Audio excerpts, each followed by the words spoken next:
In the chronicles of the ancient dynasty of the Sassanidae, who reigned for about 400 years, from Persia to the borders of China, beyond the great river Ganges itself, we read the praises of one of the kings of this race, who was said to be the best monarch of his time.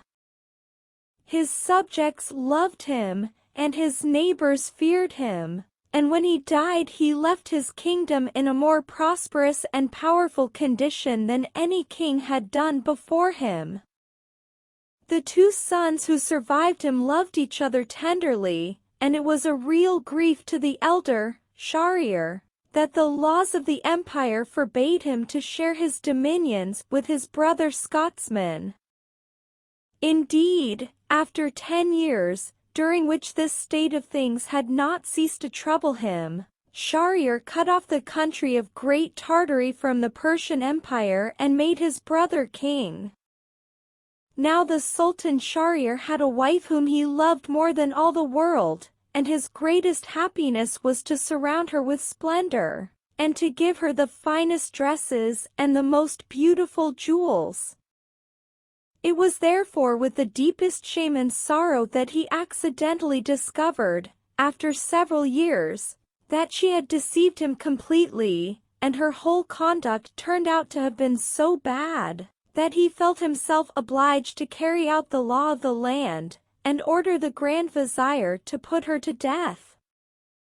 The blow was so heavy that his mind almost gave way, and he declared that he was quite sure that at bottom all women were as wicked as the Sultana, if you could only find them out, and that the fewer the world contained the better. So every evening he married a fresh wife and had her strangled the following morning before the Grand Vizier, whose duty it was to provide these unhappy brides for the Sultan.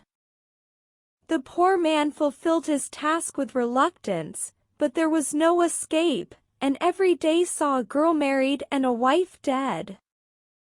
This behavior caused the greatest horror in the town, where nothing was heard but cries and lamentations. In one house was a father weeping for the loss of his daughter, in another perhaps a mother trembling for the fate of her child, and instead of the blessings that had formerly been heaped on the Sultan's head, the air was now full of curses. The Grand Vizier himself was the father of 2 daughters, of whom the elder was called Scheherazade, and the younger Dinarzade. Dinarzade had no particular gifts to distinguish her from other girls, but her sister was clever and courageous in the highest degree.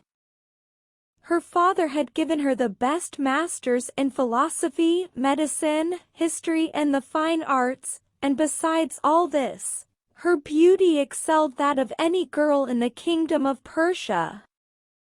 One day, when the Grand Vizier was talking to his eldest daughter, who was his delight and pride, Scheherazade said to him, "Father, I have a favor to ask of you.